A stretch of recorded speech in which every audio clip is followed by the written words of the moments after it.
vous retrouve donc pour un nouveau club de lecture qui sera, je pense, assez conséquent parce que je vais vous parler donc de 5 avis lecture.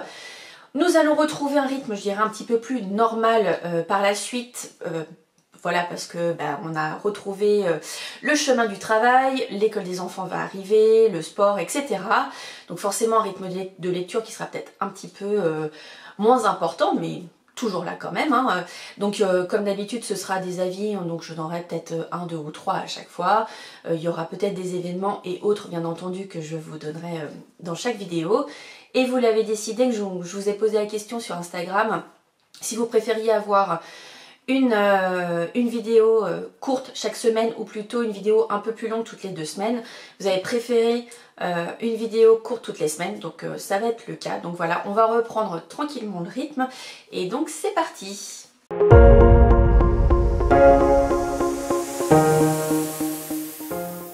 Alors je vais pas forcément parler dans l'ordre de lecture parce que je m'en rappelle plus trop, et puis voilà, il y a quand même 5 livres, donc vous allez voir, c'est on va dire du plus petit au plus grand en termes de format. Et on va commencer par l'américaine. Donc l'américaine de Catherine Bardon aux éditions Pocket. C'est un tome 2 de la saga des Déracinés. Donc les Déracinés, c'est 4 tomes au total, donc celui-ci le deuxième.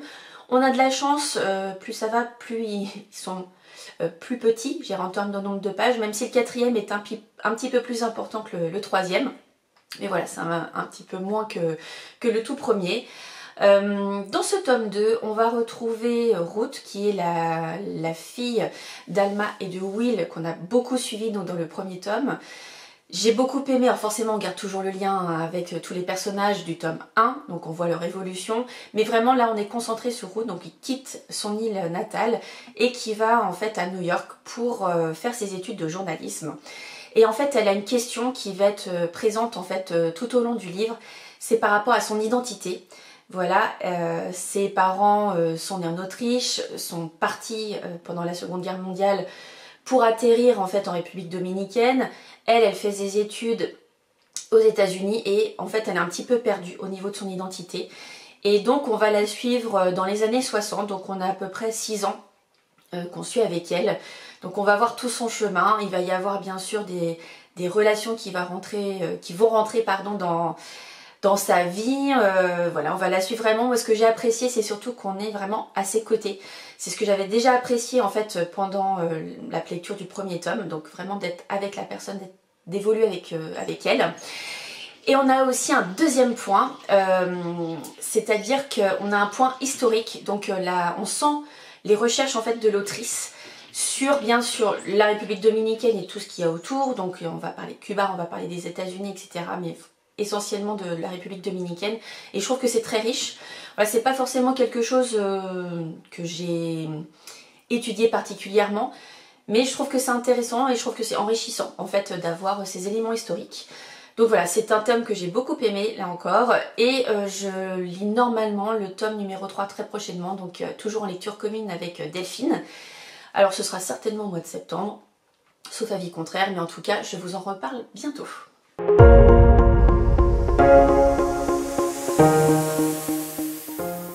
Deuxième avis lecture, et cette fois avec Angle mort de Paula Hawkins aux éditions Sonatine. C'est un livre que j'ai reçu de la part de Dolpo, donc je suis partenaire avec Dolpo et avec Bipolar. Dolpo, pour information, c'est une librairie qui est en ligne où vous allez retrouver bien entendu tout un catalogue de livres, et vous allez aussi avoir des conseils, vous allez avoir des critiques, donc des chroniqueurs dont je fais partie. Et voilà, donc n'hésitez pas à les consulter, leur catalogue, à les découvrir. Voilà, c'est assez récent, donc je pense que c'est important d'en parler, d'en faire la promotion, même si je ne suis pas rémunérée pour en parler. Mais en tout cas, voilà, j'ai reçu donc de la part de Dolpo ce livre. C'est un livre très court de Paula Hawkins, il fait un petit peu plus de 150 pages. Et en fait, il y a une histoire principale et il y a une petite nouvelle qui est en dernier. Donc je vais pas forcément parler beaucoup parce que ça se lit très très vite, hein, voilà, 150 pages, je pense que surtout quand c'est, alors je dirais que c'est un thriller un peu psychologique. Pourquoi? Parce qu'en fait on va retrouver Eddie. Donc Eddie est une jeune femme mariée à Jack, et en fait après une énième dispute, elle décide de se réfugier chez leur meilleur ami qui s'appelle Ryan. voilà, parce qu'elle en peut plus, elle veut faire le point. Sauf que son mari Jack va être retrouvé mort dans leur maison. Et le premier suspect, c'est leur meilleur ami. Et donc il va y avoir tout un lien, une enquête qui va être faite. Et on va surtout suivre Eddie dans ses réflexions, justement comment ça se passe. Et il y a un élément qui s'est passé dans le passé. C'est pas très original, mais en tout cas qui va avoir son importance. Et elle va remettre les bouts, et moi je trouve que c'est important. Ça parle de l'amitié, de la solidarité, de la vengeance. Et voilà, moi j'ai beaucoup aimé. C'est pas forcément un livre qui est trop bien noté. J'ai vu que sur Livre Addict par exemple, il n'était pas noté vraiment... enfin, il n'était pas... avait pas une note exceptionnelle. J'étais un petit peu étonnée parce que moi Paula Hawkins je l'ai découverte avec La fille du train que j'avais beaucoup aimé. Celui-ci j'ai moins aimé que La fille du train, parce que c'est vrai que La fille du train c'était vraiment top. Je pense ici parce que c'est assez court, donc en fait on a la mise en place, l'enquête, le dénouement qui est très rapide. Mais moi franchement j'ai passé un bon moment, en tout cas avec ces personnages, avec cette enquête et ce dénouement, vous allez voir qui est... Là on se dit ah mince, on l'a pas vu. Moi c'est vrai que souvent je cherche pas forcément à chaque fois à trouver qui, quoi, comment. J'ai eu des doutes, des soupçons. Mais voilà, j'ai bien aimé en tout cas comment a été écrit la fin. Donc voilà pour Angle mort.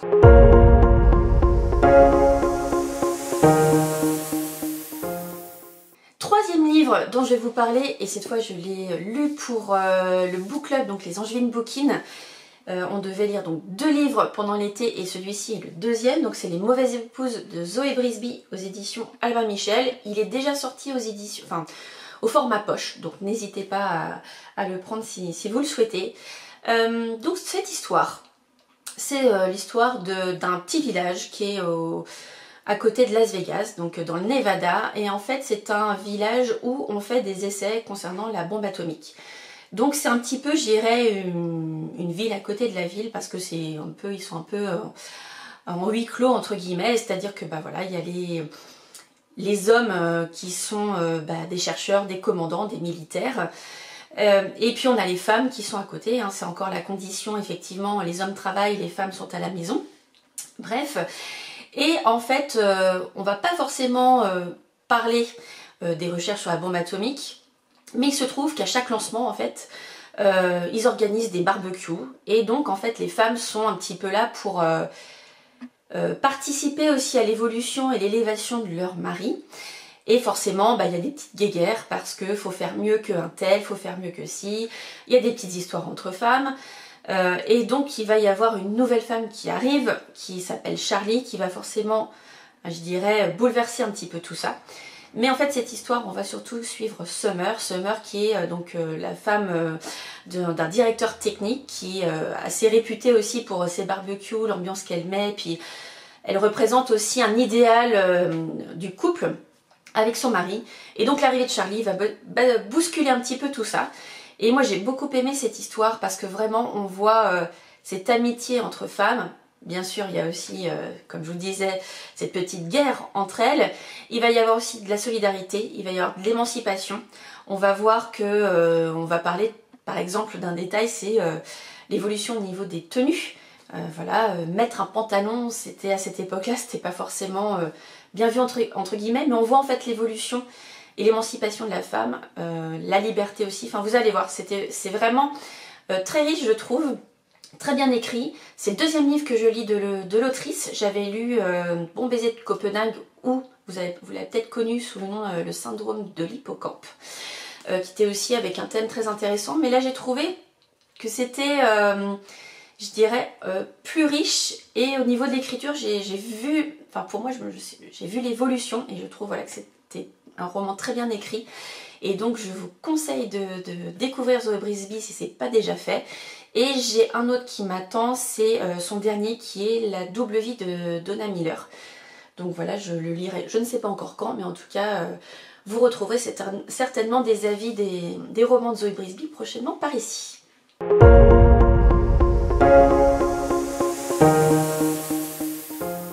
Je vous en parlais dans mon dernier club de lecture, c'était un un livre que j'avais en cours. Je vais vous parler aujourd'hui donc de Ils sont chez nous de Lisa Jewell aux éditions Hauteville Suspense, que j'ai également reçu de la part de Dolpo en partenariat donc avec Dolpo et Bipolar. Donc toujours n'hésitez pas à aller faire un tour donc sur Dolpo pour voir les différents livres qu'ils vous proposent et puis les conseils qu'ils font en ligne. N'hésitez pas, il y a un chat, etc. Enfin, voilà, n'hésitez pas à naviguer. Donc celui-ci, c'est le premier livre que je lisais de l'autrice. Ce sera pas le dernier. Je dirais que j'ai eu un petit peu de mal, entre guillemets, à comprendre pourquoi c'était un thriller psychologique. Et en fait, elle nous emmène bien dans cette histoire. Parce qu'au départ, en fait, on a trois personnages qui nous racontent leur histoire. Donc on a tout d'abord Henri, qui parle dans le passé, qui est un adolescent, donc qui vit avec ses parents, sa sœur. Et en fait, il va voir arriver des gens débarquer chez lui. Et en fait, petit à petit, tout au long de l'histoire, on va voir ce qui se passe chez lui. Donc ça, c'est un premier personnage. On a également Lucie. Lucie est une jeune femme qui galère un peu, qui a 2 enfants. Elle essaye de s'en sortir. Et on a une troisième femme, enfin, un troisième personnage qui est Libby, qui, elle, en fait, va hériter d'une maison. Vous vous en doutez, il va y avoir un lien entre les 3 personnages. Et en fait, j'ai vraiment bien aimé la manière, en fait, dont l'autrice nous a amené justement à voir ce lien. Qu'on va découvrir au fil des pages. Alors après, voilà, comment dire, on a une tension qui va être amenée par touche. Il va y avoir des moments de gêne, il va y avoir des moments de doute. Et en fait, même si au départ, c'est vrai que je me suis dit, oh bah mince, le côté très psychologique, je ne l'ai pas. Vous allez voir, il y a un moment où effectivement, vous allez vous sentir un petit peu avec une espèce de chape sur les épaules. Alors bien sûr, imagée, hein. Parce qu'il y a une certaine tension, voilà, elle met une ambiance et effectivement je confirme, c'est bien un thriller psychologique et vraiment la fin, je dirais, c'est bien amené et je dirais en tant que lecteur qui aime les surprises et tout, on est, je dirais, servi de ce côté-là. Il y a une suite, c'est Ils resteront chez nous de mémoire. Je ne sais pas si vous l'avez lu, n'hésitez pas à me le dire, n'hésitez pas à me dire si vous me le conseillez. Voilà, j'en ai mis je crois 2-3 dans ma wishlist de Lisa Jewell, donc en tout cas c'est une bonne découverte et je pense que je relirai voilà, de ces romans parce que je veux vraiment continuer à la découvrir et voilà, bonne découverte que je vous recommande également.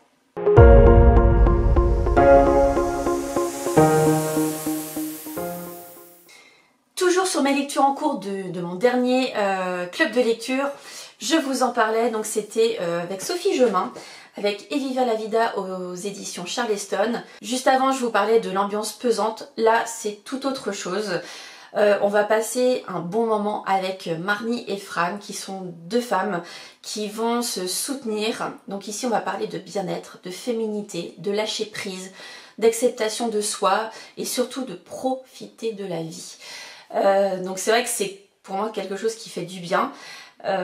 Les sujets évoqués sont quand même très importants, hein, toujours dans les écrits de Sophie Jomain, voilà, il y a toujours ce sujet profond. Mais en tout cas, on passe un très très bon moment. On part ici donc en road trip avec Marnie et Fran et je vous invite vivement à les rencontrer. En tout cas, moi j'ai passé un très bon moment. Une plume, comme d'habitude, très fluide, qui se dévore.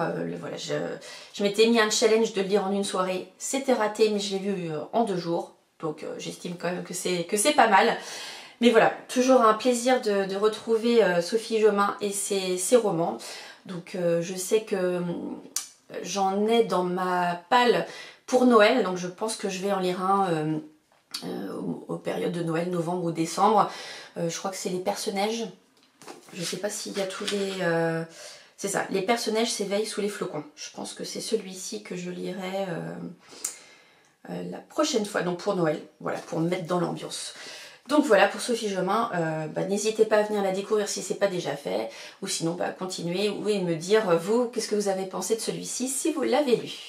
Je vous laisse ici pour cette vidéo. Je ne vais pas vous parler de mes lectures en cours parce qu'on a déjà parlé de 5 livres, donc je trouve que c'est déjà pas mal. Je vous donne rendez-vous donc la semaine prochaine pour un nouveau club de lecture. Et puis en attendant, comme d'habitude, je vous souhaite de très bons moments, de très bonnes lectures et je vous dis à bientôt. Ciao!